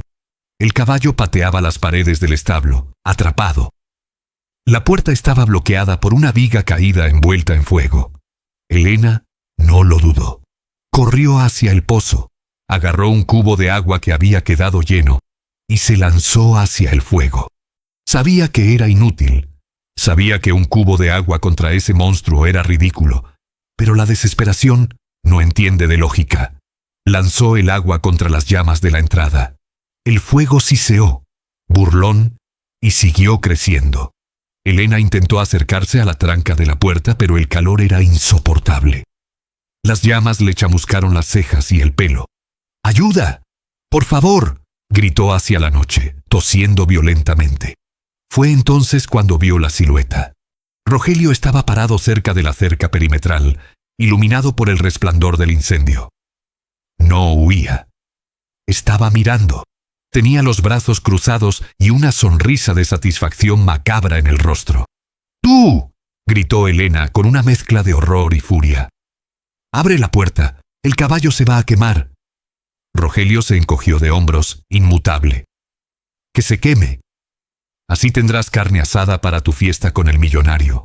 Elena sintió que las piernas le fallaban. La crueldad de ese hombre no tenía límites. Volvió a intentar acercarse a la puerta del establo, ignorando el dolor en su piel. Agarró un madero del suelo para intentar golpear la tranca ardiendo. Pero el humo la venció. Una bocanada negra y espesa llenó sus pulmones. Elena se mareó. El mundo giró. Tropezó con una raíz y cayó de rodillas. Muy cerca, demasiado cerca del fuego. El calor comenzó a quemar la tela de su camisón. ¡Elena! El grito no vino de Rogelio. Vino del camino. Julián no había vuelto a su mansión. Había estacionado su camioneta al final del sendero de tierra, durmiendo incómodo en el asiento del conductor, con la ventana baja, por si acaso. El instinto, o quizás el amor, lo había despertado antes de ver las llamas. Corrió hacia el patio como un loco, tropezando en la oscuridad, guiado por la columna de fuego. Al llegar y ver a Elena en el suelo, rodeada por el cerco de llamas que empezaba a lamer la casa principal, sintió que la sangre se le helaba. «¡Elena! ¡Levántate!», bramó Julián saltando la cerca caída sin tocarla. Vio a Rogelio a un lado, riendo. La furia que sintió Julián en ese momento habría podido matar a un hombre con solo mirarlo, pero no tenía tiempo para la venganza. Rogelio no importaba. Solo Elena. Julián corrió hacia ella. El calor era brutal. Se quitó su chaqueta de cuero mientras corría y se la puso sobre la cabeza como un escudo improvisado. Llegó hasta Elena justo cuando una parte del techo del porche se desplomaba, enviando una lluvia de chispas y brasas sobre ellos. «¡Julián!», sollozó ella, agarrándose a su pierna. «¡Suspiro! ¡Está dentro!». Julián miró el establo. Era una bola de fuego. No había forma humana de entrar ahí y salir vivo. «¡El caballo ya no importa!», le gritó él por encima del rugido del incendio, agarrándola de los brazos para levantarla. «Tenemos que salir de aquí. El fuego está agarrando la casa». «No puedo dejarlo», gritó Elena, luchando contra él, histérica por el dolor. «Es lo único que me queda de Mateo. Yo estoy aquí». Julián la sacudió con fuerza, obligándola a mirarlo a los ojos, que brillaban rojos por el reflejo de las llamas. «Yo estoy aquí y no voy a dejar que te mueras por un recuerdo. Mírame». En ese momento, el viento cambió. Una ráfaga fuerte empujó el fuego directamente hacia ellos, envolviéndolos en un remolino de humo y ceniza hirviendo. Quedaron atrapados entre el establo en llamas y la pared de la casa que comenzaba a arder. La salida estaba bloqueada por una barrera de fuego. Estaban rodeados. El milagro de las manos quemadas. El aire era irrespirable. Cada bocanada era como tragar vidrio molido. Elena tosía incontrolablemente, sus fuerzas drenadas por la falta de oxígeno. Se aferraba a la camisa de Julián, sintiendo que la conciencia se le escapaba. Julián evaluó la situación en una fracción de segundo. La salida principal estaba bloqueada por vigas caídas ardiendo. La única salida era a través del fuego. Tenían que cruzar la barrera de llamas que los separaba del camino seguro. Miró a Elena. Ella se estaba desmayando. Si se quedaban ahí un minuto más, morirían asfixiados o quemados vivos. «Abrázate a mi cintura», ordenó Julián con una voz que no admitía réplica. «No, no puedo», susurró ella. «Abrázame», gritó él. Elena obedeció por instinto, rodeando su cintura con brazos débiles. Julián tomó su chaqueta de cuero, que ya empezaba a humear por el calor, y la abrió completamente. Con un movimiento rápido, cubrió a Elena con ella, tapándole la cabeza y el cuerpo, dejándose él expuesto. «No te sueltes, pase lo que pase». «No te sueltes», le dijo al oído. Y entonces don Julián, el millonario que cuidaba sus trajes italianos y sus manos de manicura, hizo lo impensable. Cargó a Elena en vilo, levantándola del suelo para que sus pies descalzos no tocaran las brasas, y se lanzó de frente contra el muro de fuego. Cerró los ojos y bajó la cabeza, usando su propio cuerpo como ariete y escudo. El dolor fue instantáneo y atroz. Sintió cómo el fuego le lamía los brazos expuestos. Sintió el olor de su propio cabello chamuscándose. Sintió cómo la tela de su camisa se pegaba a la piel de su espalda bajo el calor extremo. Pero no se detuvo. Rugió, un grito gutural de dolor y fuerza, y siguió avanzando. 1 paso, 2 pasos, 3 pasos a través del infierno. Una viga ardiendo le golpeó el hombro izquierdo, haciéndolo tambalearse. Elena gritó bajo la chaqueta. Julián apretó los dientes tan fuerte que creyó partírselos, pero no la soltó. Su brazo izquierdo ardía, la piel gritaba agonía, pero ese brazo sostenía a la mujer que amaba. Si la soltaba, ella caía al fuego. «¡Ya casi!», gritó él, aunque no sabía si ella podía oírlo. Con un último esfuerzo sobrehumano, Julián atravesó la línea de fuego y salió al aire libre, tropezando hacia la zona de tierra segura, lejos del alcance de las llamas. Sus piernas cedieron. Cayó de rodillas en la hierba fresca, jadeando, con los pulmones ardiendo. Pero no soltó a Elena. Con movimientos torpes y temblorosos, le quitó la chaqueta de encima. Elena estaba tosiendo, cubierta de hollín, pero viva. No tenía quemaduras graves. La chaqueta de cuero y el cuerpo de Julián la habían protegido de todo. Ella abrió los ojos, desorientada, aspirando el aire limpio con desesperación. «¿Julián?». Él intentó sonreír, pero hizo una mueca de dolor. Se dejó caer sentado en la hierba, exhausto.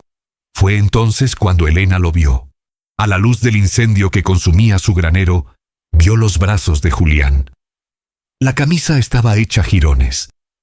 La piel de sus antebrazos y manos estaba roja, ampollada, quemada. El dorso de su mano derecha, esa mano con la que la había acariciado, tenía una quemadura fea y oscura donde le había caído una brasa. «¡Tus manos!», gritó Elena, horrorizada, gateando hacia él. «¡Dios mío, Julián! ¡Te quemaste!». Julián se miró los brazos con una extraña indiferencia, como si no le pertenecieran.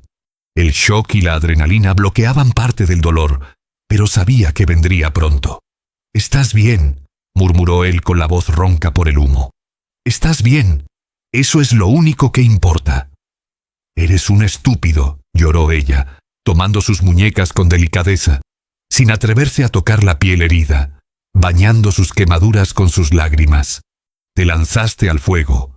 Podrías haberte matado. Preferiría quemarme 1000 veces antes que verte sufrir un rasguño, Elena», dijo él.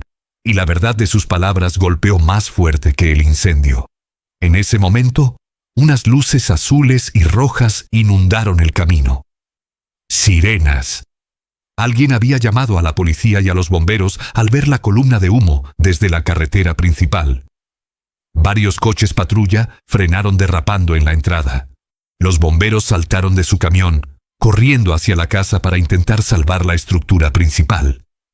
Julián, a pesar del dolor, buscó con la mirada entre las sombras. Ahí, señaló con un dedo tembloroso hacia un matorral cercano a la carretera. Rogelio intentaba escabullirse, aprovechando la confusión, pero no contaba con los vecinos.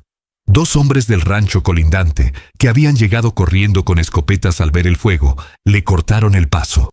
«¡Alto ahí, desgraciado!», gritó uno de los vecinos, apuntándole al pecho. La policía corrió hacia él. Rogelio intentó resistirse, gritando que era inocente, pero olía a gasolina a 10 metros. Lo esposaron contra el capó de la patrulla, iluminado por las luces giratorias. Julián observó la escena desde el suelo.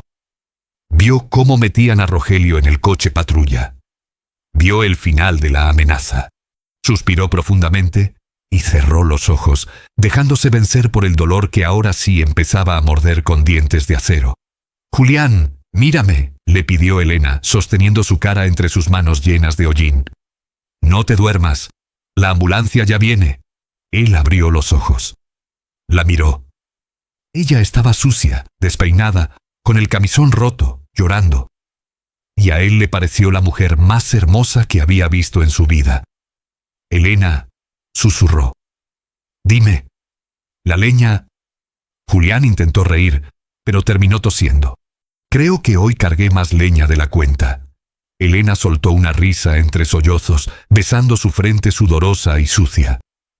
«Sí, viejo terco, cargaste con todo el infierno». Los paramédicos llegaron corriendo con una camilla. «Señor, no se mueva. Tiene quemaduras de 2º grado. Necesitamos llevarlo al hospital ahora mismo».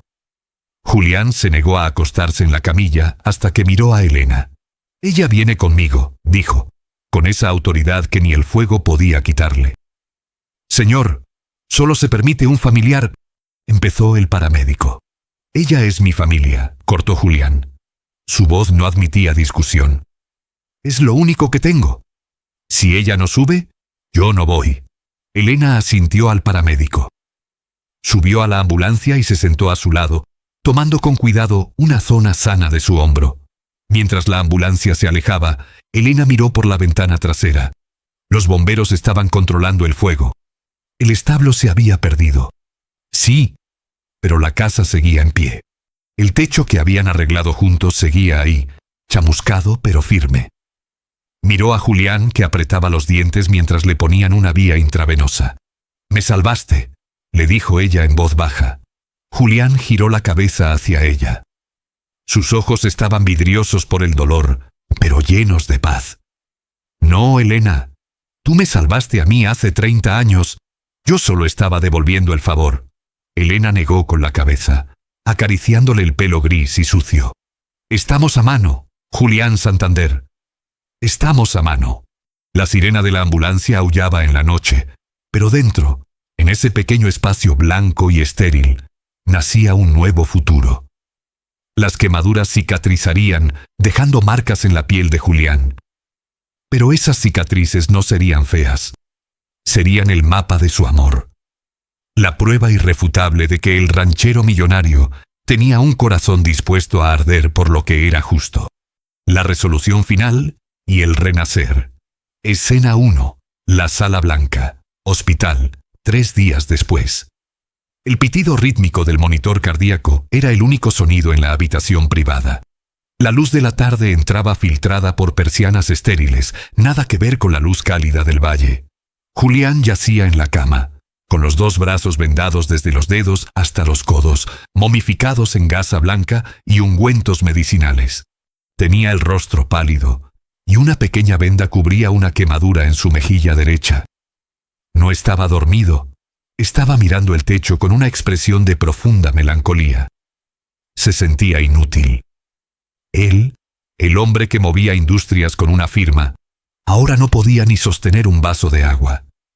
La puerta se abrió suavemente. No era una enfermera. Era Elena.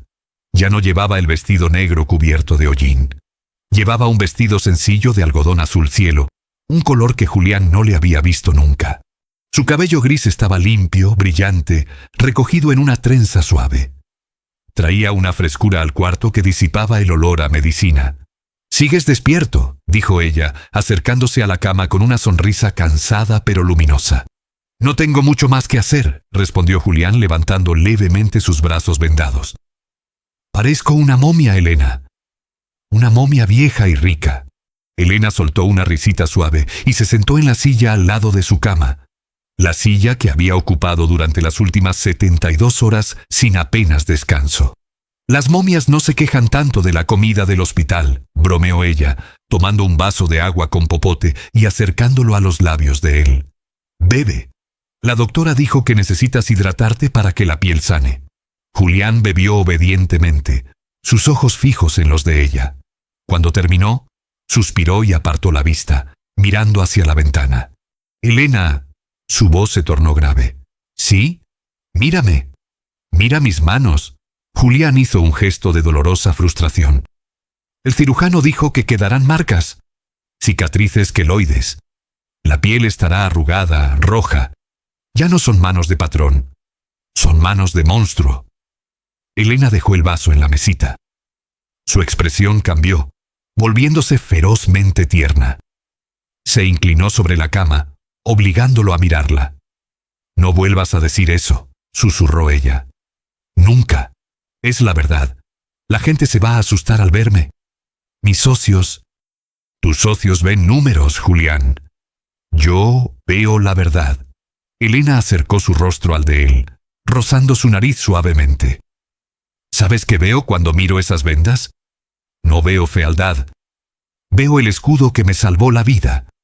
Veo el amor escrito en la piel.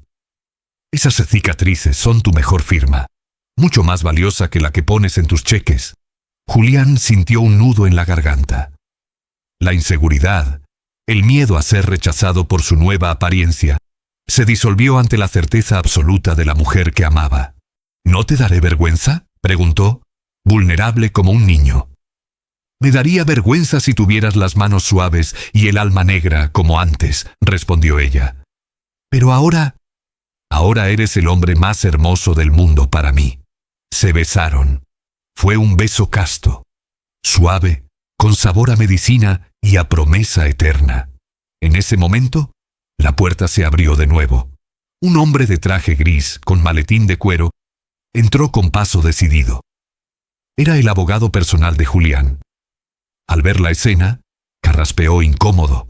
«Don Julián, lamento interrumpir, pero traigo noticias de la fiscalía». Elena se apartó ligeramente, pero no soltó el brazo de Julián, la parte no vendada del hombro.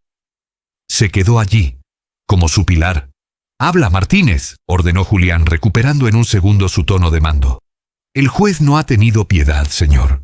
Con su testimonio y el de los vecinos, más la evidencia del incendio provocado, Rogelio Méndez ha sido procesado esta mañana». «¿Y?», preguntó Julián. «Intento de homicidio, incendio premeditado, destrucción de propiedad privada y agresión. Le han dado 20 años sin posibilidad de libertad condicional por los primeros 15. Lo trasladarán a la prisión estatal del norte esta misma tarde». Elena soltó el aire que no sabía que estaba reteniendo. Rogelio ya no podría hacerles daño. La sombra se había disipado. «¿Y mis tierras?», preguntó Elena. «Sus tierras están seguras, señora», respondió el abogado sacando un documento del maletín. «Don Julián ordenó redactar esto antes del incidente. Es un usufructo vitalicio a su nombre, con cláusula de herencia. Legalmente, nadie puede sacarla de ahí. Nunca». Julián miró al abogado con seriedad. «Hay un error en ese papel, Martínez». Elena y el abogado lo miraron sorprendidos. «Señor, no es un usufructo vitalicio para ella», dijo Julián mirando a Elena a los ojos. «Cámbialo a copropiedad. 50 y 50. Lo que es mío es de ella. Y lo que es de ella, bueno, Espero que me deje compartirlo. El abogado parpadeó atónito. ¿Copropiedad, señor? ¿De la parcela? De todo, Martínez. Del rancho, de las cuentas, de mi vida. Redacta los papeles matrimoniales. Nos casamos en cuanto me quiten estas vendas. Elena se llevó las manos a la boca, las lágrimas brotando de nuevo. No hubo propuesta romántica en París, ni anillo de diamantes. Hubo una orden legal en una cama de hospital. Y para ella fue perfecto. Escena 2. La elección. La salida del hospital. Una semana después, Julián recibió el alta. Sus manos seguían vendadas, pero ya podía mover los dedos. En la entrada principal del hospital, una limusina negra brillaba bajo el sol. El chófer de Julián, un hombre uniformado, mantenía la puerta abierta. Detrás de él, 2 asistentes esperaban con teléfonos en mano, listos para llevar al ranchero millonario de vuelta a su mansión, a sus reuniones, a su jaula de oro. A unos metros, estacionada en la acera, estaba la vieja camioneta de Elena. Tenía abolladuras, polvo del camino y un asiento del copiloto lleno de cojines para que Julián fuera cómodo. Julián salió del hospital en silla de ruedas, protocolo médico, empujado por Elena. Se puso de pie con dificultad, apoyándose en ella. El chófer se acercó rápidamente. «Don Julián, el coche está listo. Hemos preparado la suite principal en la mansión con enfermeras privadas. El servicio tiene instrucciones de...» Julián levantó una mano vendada, deteniéndolo. «No voy a la mansión, Roberto». El chófer se quedó helado. «Señor, pero ¿a dónde?» «Tiene una junta directiva mañana. Los inversores están nerviosos por las noticias del incendio. Necesitan verlo en control».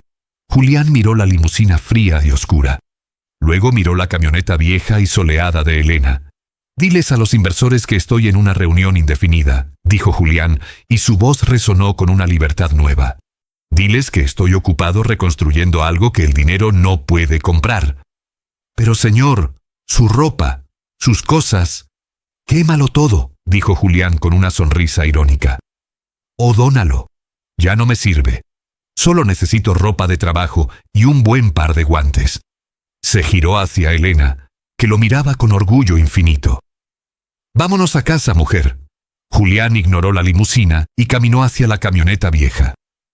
Elena le abrió la puerta y lo ayudó a subir con cuidado. Cuando el motor de la camioneta arrancó, tosiendo un poco y soltando humo negro, Julián se rió. Era el sonido más hermoso que había escuchado. Dejaron atrás el lujo estéril y tomaron la carretera hacia el polvo, hacia la vida. Escena 3. Las cenizas y el brote verde. El regreso. El viaje fue silencioso, pero cómodo. Al llegar a la entrada del rancho, el corazón de Julián se encogió. El olor a quemado aún persistía levemente en el aire. Bajaron del vehículo. El escenario era impactante. El granero había desaparecido. Solo quedaban vigas negras y ceniza en el suelo. La tierra alrededor estaba chamuscada. La casa principal tenía una pared ennegrecida, pero seguía en pie, desafiante. Sin embargo, algo había cambiado. El patio no estaba vacío. Había gente. Mucha gente. Julián y Elena se detuvieron sorprendidos. Vecinos de granjas cercanas, gente del pueblo e incluso algunos empleados de la antigua hacienda de Julián estaban allí. Estaban limpiando. Unos hombres retiraban los escombros carbonizados del granero con carretillas. Unas mujeres estaban lavando la pared ennegrecida de la casa con cepillos y agua jabonosa. Otros estaban levantando una nueva cerca. Al ver llegar a la pareja, todos detuvieron su trabajo. Se hizo un silencio respetuoso. Entonces, el viejo Matías, un granjero al que Julián apenas había saludado en 10 años, se adelantó con el sombrero en la mano. «Buenas tardes, don Julián». «Doña Elena», dijo Matías, «vimos el fuego y supimos lo que pasó. Supimos lo que usted hizo por ella, patrón». Julián tragó saliva, emocionado. «No tenían que hacer esto», dijo mirando el trabajo de la comunidad. «Usted cargó leña para la viuda Matilde antes del incendio», dijo una mujer, secándose las manos en el delantal. «Se corrió la voz, patrón. Nos dimos cuenta de que usted no es el ogro que pensábamos. Y aquí, en el valle, cuando uno cae, Todos lo levantan. De repente, un sonido agudo se escuchó desde el prado trasero. Un relincho. Elena abrió los ojos como platos. Suspiro. Un muchacho joven salió de detrás de la casa, tirando de una cuerda. Al final de la cuerda venía Suspiro, el viejo caballo marrón. Tenía una pequeña quemadura en el flanco y el pelo un poco chamuscado, pero caminaba. Estaba vivo. Rompió la tranca de atrás cuando el techo cayó, gritó el muchacho sonriendo. Lo encontramos vagando por el arroyo, asustado pero entero. Elena rompió a llorar y corrió hacia el animal. Abrazó el cuello del caballo, hundiendo su cara en las crines que olían a humo. ¡Milagro! ¡Es un milagro!, sollozaba ella. Julián se acercó despacio. Acarició el morro del caballo con sus vendajes. El animal resopló, reconociéndolo, y empujó suavemente su cabeza contra el pecho del millonario. Julián miró a sus vecinos, a la gente sencilla que había venido a ayudar sin pedir nada a cambio. Miró a Elena abrazada al caballo. Miró las cenizas que ya estaban siendo barridas para dar paso a la hierba nueva. «Gracias», dijo Julián, y su voz se quebró. No fue el discurso de un político, fue el agradecimiento de un hombre. «Gracias por enseñarme lo que es la verdadera riqueza». Escena 4. Epílogo. 6 meses después. La cámara se mueve suavemente sobre el valle, que ahora brilla con los colores del atardecer. Ya no hay rastro del incendio. Donde estaba el granero quemado, ahora se alza una estructura nueva. Más grande, de madera clara y techo rojo brillante. Hay flores plantadas alrededor de la casa, geranios rojos y blancos que explotan de color. En el porche, una mecedora se mueve suavemente. Pero no hay una sola persona. Hay 2 mecedoras, una al lado de la otra. Elena sale de la cocina con una bandeja. Ya no viste de negro, ni siquiera de azul. Lleva un vestido floreado, alegre. Su cabello está suelto, moviéndose con la brisa.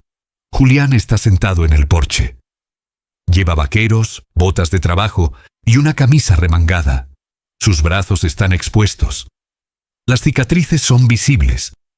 Marcas rosadas y brillantes que recorren su piel desde las muñecas hasta los codos. No las esconde. Al contrario, las luce bajo el sol. Está tallando un trozo de madera con una navaja pequeña. Sus manos, aunque marcadas, han recuperado la destreza, pero ahora se mueven con más calma, con más paciencia. Elena deja la bandeja con café y pan dulce en la mesita entre ellos. «Te traje el café, viejo terco», dice ella besándole la coronilla.